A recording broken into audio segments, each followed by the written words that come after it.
అతి మహాకాయుడవు అసురాగ్రశ్రేష్ఠుడు అడుగు పెట్టంగానే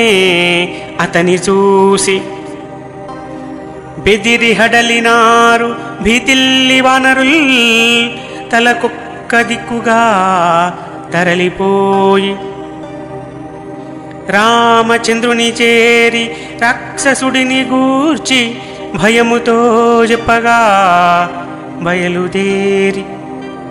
రాముడతని చూసి రాకాసి వీడేమి